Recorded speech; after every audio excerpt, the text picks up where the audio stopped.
The following is a special presentation of Tony Kurre Radio. Keep your mission on your mind and your mind on your mission. This is Mission Minded with Michael Coleman. Keep your mind and your mission on your mind. This is called Mission Minded. Of course, Mission Minded, I see mindness. So it's kind of a mindness or a minded. It doesn't matter whether it's a current thing or whether it's a past thing. You just keep your mission in front of you and you're going to do really, really well. Michael Coleman will help you do that, CEO of the Heart of Alabama Food Bank. Michael, we just had an election. I think it's been pretty smooth. The transition obviously coming up a little bit later on in January. And now Donald Trump is picking and choosing all the people he wants in his cabinet, which we knew was going to be kind of fun, right? I mean, he's going to pick. Elon Musk is obviously one of those guys that is somewhere in his cabinet. And I thought it was really interesting when Zelensky was actually visiting, or I guess he was on the phone congratulating Donald Trump on winning the election. And there's Elon Musk in his office. And when you're the most powerful man in the world, you can call the second most powerful man in the world, and he can join you in his office. But you've found something really interesting on the Business Insider. And this is something where I think, and I'm glad you sent it to me, I think that everyone should read it. Employees, owners, business people. I'm a self-employed guy. I wanted to read this. What it comes down to is what Elon Musk does in his businesses to be as successful as he actually is. Let's back it up just a little bit right off the bat. I know that, read Elon Musk books and everything else. He's obviously the richest man in the world. And you could sit there and say, well, he must be the best businessman because of that. Is it true? Or when you've got a lot of money to play with, you can enforce a lot of different things. But also, he lost $60 billion in the stock market a couple weeks ago. $60 billion. I mean, if you and I lost $60,000 in the market in one day, I would cry, right? He lost $60 billion and he's trying to cut those costs. And that's something that he does, but a lot of people don't like it. But I think when you read why he does what he does, and we will tell you those things, it's business. You can't get your feelings hurt. You can't. And he's going to do things the way he wants to do them. And so far, so good. Yeah, I would tell you, every time I hear him in interviews, I'm really fascinated at his perspective on things. I was reading this article. I'm very impressed on one level. And then I also think that some of it does feel a little over the top, but you understand there's a purpose in his madness. And one of the things that he spoke about was that while he was doing, of course, he's running these huge companies. I mean, he has SpaceX, he has Tesla, and then he goes on and buys Twitter, and you're like, how does he have the time to focus? Because really, what it is, it's about changing company culture. And so when he's coming in from a government efficiency perspective is how do you create government efficiency? And when you look at how he's done as a company, he's done it what some would describe as just ruthlessly. Mm-hmm. Now, there are some things that he has done that I don't necessarily agree with how he went about doing it, but it's hard to argue with the results. Yeah. And I thought it was very interesting, though, because I think some people have talked about he's so brilliant, but maybe a little bit on the spectrum and maybe has a little bit hard time relating to people. And that's can maybe sometimes why he has this seemingly emotional separation. Like he can do ruthless things and it doesn't seem to bother him, at least emotionally on the outside. Well, he talked about that he spent 3 years, I think it was at SpaceX, sleeping on the floor. And I've heard that he's done that at Twitter. I've heard that he's done that at Tesla. But the point he stated was, he said, I could have walked, there was a hotel across the street. I could have gone across it and gotten that. But if he's going to be driving employees, he said he wanted to be able to suffer worse than the employees suffered. Now, that just unpacking that statement alone, because it's like, okay, well, why do employees have to suffer, and how do you? But his perspective is that I'm going to come in and I'm going to squeeze every ounce of efficiency. I'm going to pay you extremely well, but I'm going to expect you to be all in on this company. I'm going to expect you to work a minimum of 80 hours a week. It's going to be high demands. But the one thing I do admire in reading this is he was saying, I'm not going to ask you to do something that I'm not willing to do myself. Mm-hmm. So that changes the dynamic a little bit.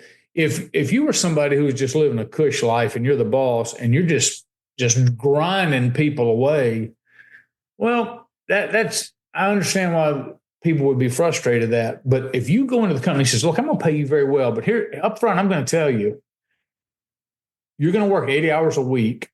You have to be ruthless when it comes to efficiency.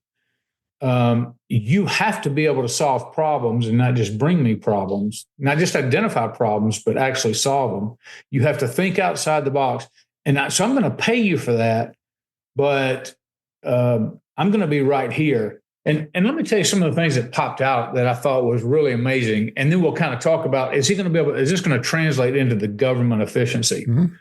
So he even put, he has a personnel handbook. You go into any company and it kind of tells you.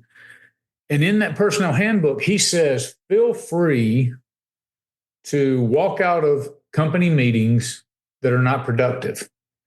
And so there's a story in here about this guy from the government came in and he had a 50-page slide deck, of just death by PowerPoint. Yeah. And he starts going through it. He's 5 slides into it, and a third of the room is left, has walked out. And he's like, what's going on? And the guy was like, dude, if you don't cut to the chase, the only one that's going to be left in this room is me, and that's only to escort you out of the building. Yeah. So the guy jumped to the last 5 slides, hammered out what he wanted to say, made his point, but it's that kind of efficiency where Elon Musk and Elon Musk is like, hey, if you have a solution and you can't be heard, they're encouraged to contact him directly with solutions. So he's bold. He thinks outside the box. And there are people who can work in that environment who will absolutely thrive. They're like, hey, this is high risk, high reward, but bottom line is I'm coming in this is going to be my purpose, is I'm going to build the best spaceship. I'm going to build the best network system. I'm going to build whatever. And I'm just going to be committed to that. And I get, if you're single, great. If you have a family, you're raising kids. I mean, there are days, I've put in 8-hour weeks, of course, but that's not the norm. Especially I did that until I could get systems in place where people wouldn't have to do that. But it seems like, he drives them to that point. And then if he still doesn't feel like he's got enough efficiency, he'll cut 10, 15, 20% of the workforce. And then what he does is then he sees absolutely where something's like going to slip through the cracks, and he'll bring some of those back in. So it's not like he slowly gets rid of them. He'll cut large chunks and then bring back in only what he needs to. Well, and it's probably why he can run so many successful big companies, because he can give out those jobs and those qualities that hey, listen, I need you to do. The one thing I'll say about him, and it's funny because obviously he has Tesla and that named after Nikola Tesla, and if you go back and look at their lives, they mirror each other a lot. Yeah. Now I know Nikola had a lot of mental issues, and the guy had all of his books, and then he lived an absolute genius. Yeah, absolutely, and lived in and still there are things that we're finding out about him that we could change now with our electricity. We just don't want to because we're too far in. It's kind of like we'll never do away with smoking, even though we know it kills us because there's too much money behind it, and there's too much free stuff that he would have that would kill the power companies. I'll back up and say, if there's one thing you can learn from this, that's great. Not everyone, God didn't create 100 million Teslas, and he didn't create 100 million Einsteins, and he didn't create 100 million George Washingtons. These are really, really special people, and everything's just got to fall in line. And I really believe that he was put on this earth as a gift, and I think every inventor was. It's not to say you can't make a huge difference in your world, but we all have our own gifts and our own things to do. We don't have to change the world, right? Yeah. I mean, you could certainly look at, and one of the reasons I think he's got that position there with Donald Trump is because of his Skylink. That's another company that he's got that has really changed the world. I mean, absolutely. As far as in warfare and everything going on in Ukraine. Sure.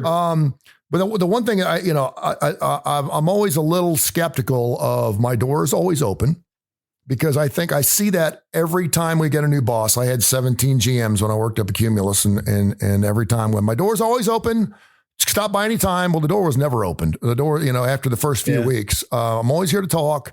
And then, and coincidentally, almost every one of those GMs, like I said, I had 17 of them, 2 or 3 years, they'd either have a heart attack or they'd quit.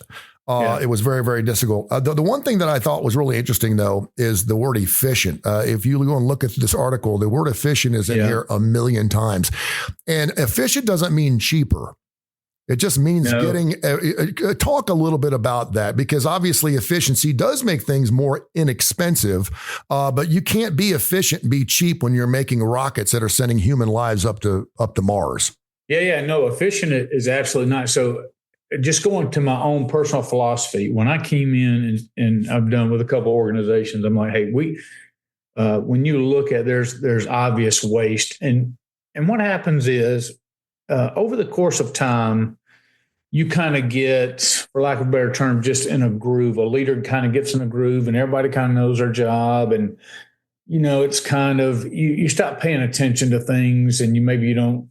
And so what happens is you realize, man, our processes hadn't kept up with the latest technology. And so I bet we could do this same job, maybe with fewer people or with, and just going through that analysis. Now, that's something that I pride myself on here, is pushing the employees to always say, you always have to ask the question, even if we're doing something good, we're doing it well, I still want to ask the question, okay, but could it be done better? If the answer to that question is no problem. I'm fine with where we are if that's the best, but let's burn some brain cells to figure out if what we're doing is the best.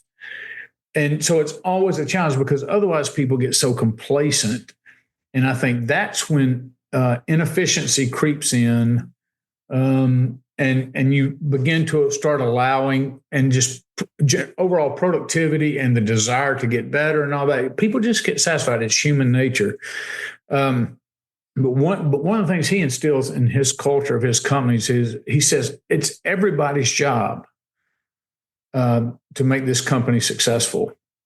And he will fire you. As a matter of fact, there was something in the article that talked about, he at 2:30 in the morning, he sent out a company-wide email that said, if you're a supervisor and you have 3 reports that are not, when I say 3 reports, 3 people reporting to you that are not excellent, or not this or not that, then you need to resign as a manager. So it's and that's, again, sounds so drastic, but he's just like, let's just cut to the chase. He doesn't have the perspective of, you know what, you might could get there. I'm going to coach you. I'm going to do that. And that's where most of us are. That's where I am, because I recognize, but I'm not paying people $400,000 a year or $500,000 a year. If I did that, I might say, look, no, you come in and you're going to change the industry by making us the most successful, paying you huge sums of money. Don't tell me you need coaching. Don't tell me, that it's just a higher level. And so he's just has these incredible demands. But he empowers people even underneath them to go, well, look, if something's is keeping your idea or your suggestion from taking hold or making the company better, I want you to say it. Now, when I say that to the employees, because I'm a little bit more relational, but it is relational is inefficient in its nature. Somebody comes in and goes, hey, Michael, can I talk to you? And I'm like, yeah, pull up. You got a cup of coffee? We kind of take it slow. I let them unpack whatever they want to unpack. It's not terribly efficient, but we're not running at a pace Yeah. That he is. I would imagine when he says, hey, reach out, anybody can reach out to me, it would be almost like you would see like, okay, problem. Here's one line problem. Previous attempted solution, one line. My solution, one line. I mean, it's going to be cut to the chase and everything you do. He's the kind of guy that sounds like if you were like at the bottom level and you came in and said, I just noticed something like the soap dispensers aren't working really well and we could change these soap dispensers. He would say, go do it then. Go for it. Yeah. And he would just be really short. Don't ask your superior. Go fix it. Just take care of it and let me know how it goes. Right. And then if it doesn't work, then you're probably going to lose your job over it. But I like going into a situation where there is no ceiling. I know a lot of people that'd be willing to work 80 hours a week if they can make $400,000 a year. As long as you're getting your 2 weeks of vacation, I mean, I'll put in 10, 15 years at a company like that and pony some money away. So, it's like you said, it's not a great fit for everybody, but for the people that embellish that and love that, let me tell you, if you put on your resume that you worked for Elon Musk, you're pretty much working wherever you want. Yeah, no doubt. Yeah. No doubt. Well, there's a report that came out this week that because our government is so big, there's so much inefficiency. Boeing was charging on government contract. I want to say, I might have this number a little wrong, but it was something like $90,000 for soap dishes in the bathroom kind of thing. Mm-hmm. And so when I think about, man, it could really be exciting to have him and Vivacek. I may be mispronouncing that name, but they're going to have a dual role. But that's the kind of stuff that's going to be so shocking. Now, I think he's going to be successful and unsuccessful. And so let me just tap. And again, this is just me and what I know about government and then Elon Musk mindset. So right away, anywhere he comes in, imagine you have a lot of career people that are like, hey, I need to do my 20 years federal time, 25 years federal time. I'm looking for a pension. I'm not going to do anything to rock the boat. And they're used to every 4 years or whatever having a new appointed person. But you have these lifers in there that are like, yeah, the appointed people come and go. We do some things differently. But they really feel like that they can push back on that their jobs are kind of protected. Like it's very hard to fire some of these government officials. And see, that's just where I think he's going to be challenged is when he comes in and he's going to identify a department is way too overstaffed. You can't just go in oftentimes in a department and cut 20% or 25%. No. He's going to have a hard time, even though there's some incredibly good government workers going in for the same amount of pay of what government positions are, which are set amount of pay, and then saying, no, you could do a whole lot more work. It's just going to be very interesting because you have some of the federal workforce is unionized. So a lot of his stuff is going to bring on a lot of, I would say, legal action. There's going to be a lot of stuff that's going to get tied up in the courts as to what he's going to be able to do and not do. But I think he will come along and be able to look at and make recommendations. Like, it may not be the individuals that get changed. I tell you what may really change though is the companies that do business with the government, defense contractors who get $1 billion contracts. And so he looks at those contracts and he sees some of these invoices that come in because no matter how big a contract is, it always goes over. And then you have people and they make the justification or whatever.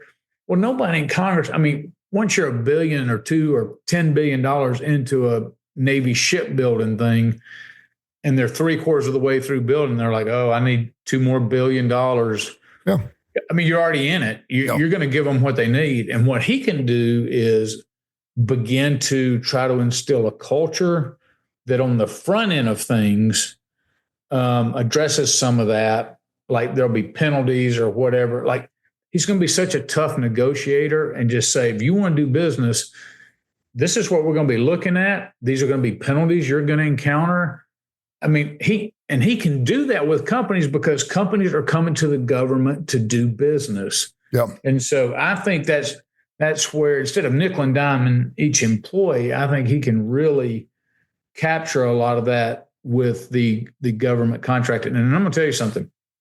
As a retired soldier, love the military, but there is so much waste and inefficiency.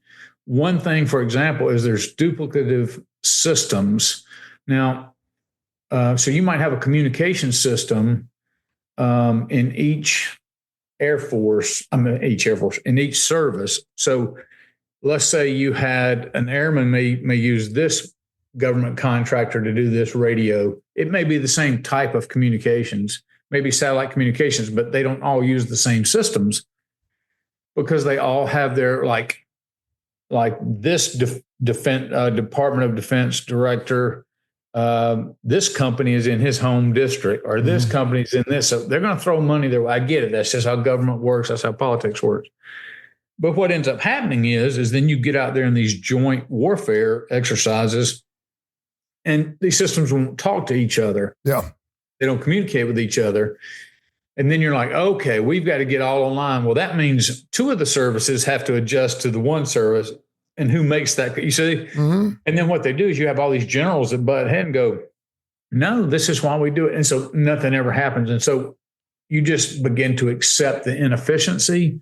You begin to accept the this is the paradigm. No, people try to buck the paradigm because they see it's not right, but then they can't get anywhere.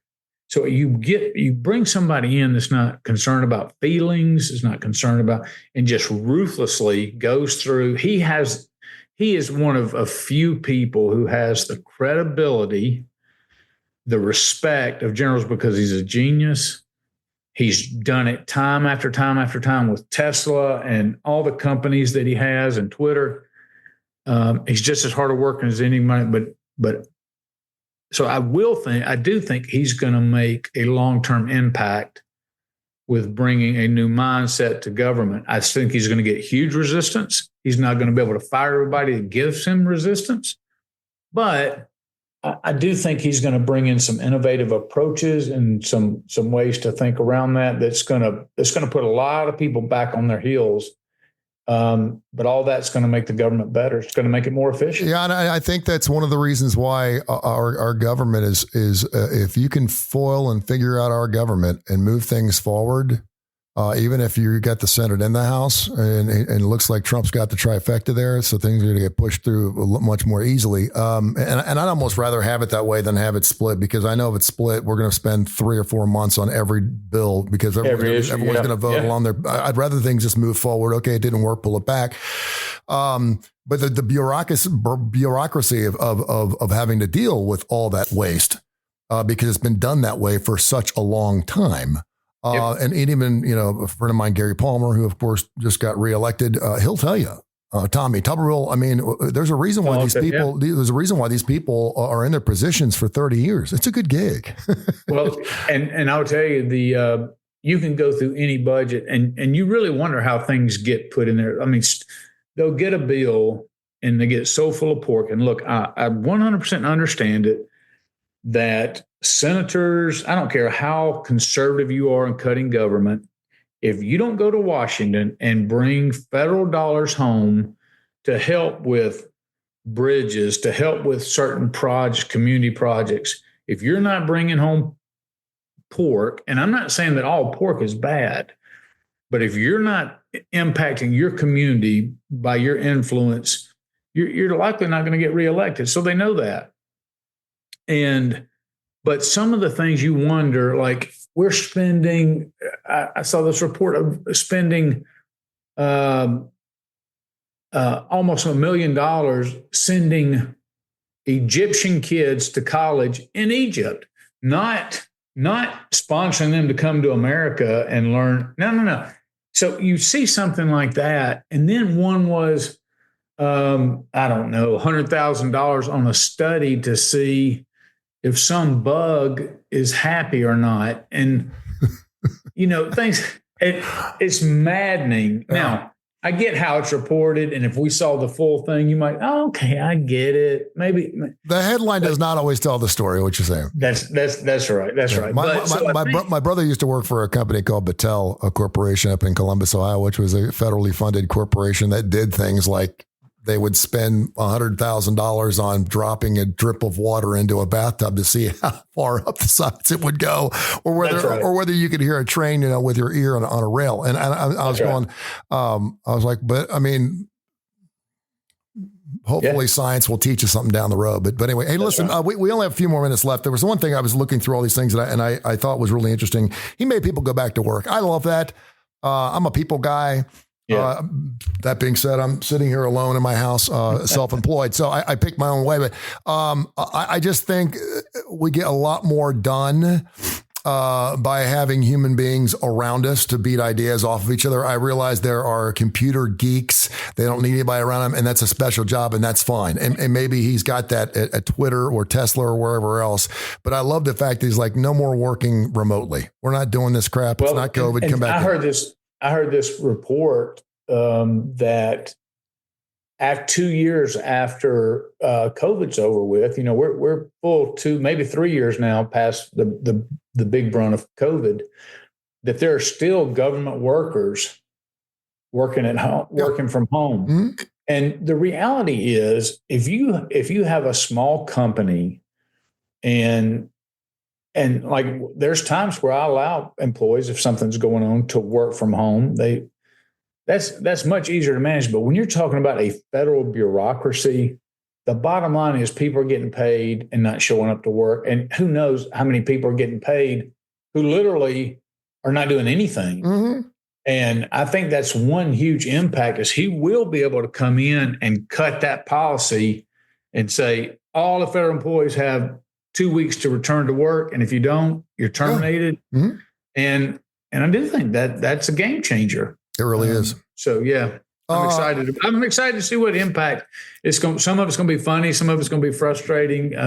Some of the stories you hear, some of it's going to be hard to believe, but I definitely think he's going to make an impact. I think anytime you can get around someone who's a master and expert at business, and obviously, everyone looks at everything he does with a microphone glass, and they're, oh my gosh, he's doing this, and the stock is down 30%. Just chill out. I mean, obviously, there's a process that he wants to go through here.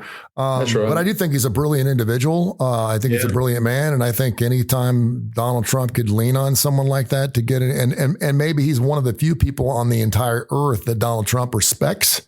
Sure. Elon could tell him to get lost. He doesn't give a squat. He doesn't care. Right. I mean, that's right. Donald Trump doesn't anything over Elon Musk. Tax away. He can do whatever he wants. So I think it's really, really interesting. All right. Mission minded. Keep in mind your mission and your job. Hey, listen, we do this show every single week, and I've gotten several ideas. info@TonyCurryRadio.net. If you've got any show ideas, you got any ideas you want to talk about, we always do emails. We're backing up on some emails. We can do some emails next week, big guy.